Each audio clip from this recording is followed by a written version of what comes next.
சுக்ரீவம் நாதமிச்சதி அப்படிங்கிற வரி பூர்த்தி ஆகல. அங்க ஒரு வார்த்தை வரணும். சமஸ்கிருதத்துல எடுத்திருந்தாலும் சரி, தமிழ்ல எடுத்திருந்தாலும் சரி, சுக்ரீவனை நாதனாக செய்ய விரும்புகிறேன். அந்த செய்யங்கிற பதம் இல்ல, நாதனாக விரும்புகிறேன் அப்படிங்கிறது மட்டும் இருக்குங்க. இல்ல நாதனாக அடைய விரும்புகிறேன் அப்படியாவது இருக்கணும். இந்த அடையங்கிற சொல்லும் இல்ல, செய்யங்கிற சொல்லும் இல்ல, நாதனாக விரும்புகிறேன் அப்படின்னு மொட்டையா இருக்கு. இதை லக்ஷ்மணர் சொல்றார். ராமர் இதைத்தான் சொல்றார், அதை தான் சொல்றார். ஆனா அதுல ஒரு பழிச்ச வச்சிருக்காரு. இந்த நடுவுல இந்த செய்ய அடைய அப்படிங்கிறதுக்கு ஒரு டேஷ் போட்டிருக்காரு.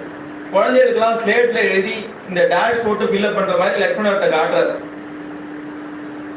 லோகநாத புரா பூத்வா சுக்ரீவம் நாதமிச்சதி.